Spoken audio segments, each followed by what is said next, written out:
Hello दोस्तों, welcome to our YouTube channel the you right. दोस्तों, मेरा नाम है अनिल और I graduated from IIT BHU Varanasi. दो चीज़ और आप लोग देखो, ये मैंने मेंशन किया है, बेसिक चैप्टर्स। तो जैसे केमिस्ट्री आज हम लोग स्टार्ट कर रहे हैं तो उसकी बात कर रहे हैं, फिजिक्स स्टार्ट करेंगे फिर उसकी बात करेंगे। तो केमिस्ट्री में कुछ बेसिक चैप्टर्स होते हैं और ये केवल बेसिक चैप्टर नहीं है कि आपको पढ़ना है सीखना है। ये वो चैप्टर है जिनसे बहुत ज़्यादा क्वेश्चंस पूछे भी जाते हैं, जैसे एटॉमिक स्ट्रक्चर से हर साल हर एग्जाम में 2-3 क्वेश्चन पूछे ही जाएंगे ना। पीरियोडिक टेबल इसका भी फिक्स है, केमिकल बॉन्डिंग का फिक्स ही है, कोऑर्डिनेशन कंपाउंड का तो बहुत क्वेश्चन पूछा गया है इस बार। अभी जब मैं ये चैप्टर लगवाऊंगा तो दिखाऊंगा आपको, इससे 20 क्वेश्चन लगभग पूछे गए हैं 2026 में। जीओसी से भी सेम है ना।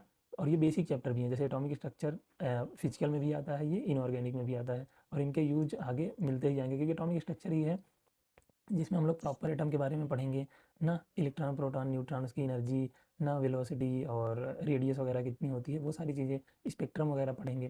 तो सारी चीज़ें हम इसमें एटम के बारे में जानेंगे, जो आगे चल के हम फिर रिएक्शंस और सारी चीज़ें पढ़ेंगे, आयनिक इक्विलिब्रियम ये सब। तो सबसे ज़्यादा इंपॉर्टेंट क्या है, एटॉमिक स्ट्रक्चर, तो मैंने उसको पहले नंबर पर रखा है। फिर उसके बाद बेसिक चीज़ आती है, हमें पीरियोडिक टेबल भी सीखना ज़रूरी होता है ना, कि प्रॉपर्टी कैसे हम देखेंगे कि कोई एलिमेंट है उसकी क्या प्रॉपर्टी होगी, उसको किस ग्रुप में रखा गया और क्यों रखा गया है, किस पीरियड में रखा गया और क्यों रखा गया, ये सारी चीज़ें देखेंगे। एंड उसके बाद मोल कॉन्सेप्ट फिजिकल का सबसे इंपॉर्टेंट और सबसे पहला चैप्टर ना, सबसे बेसिक चैप्टर।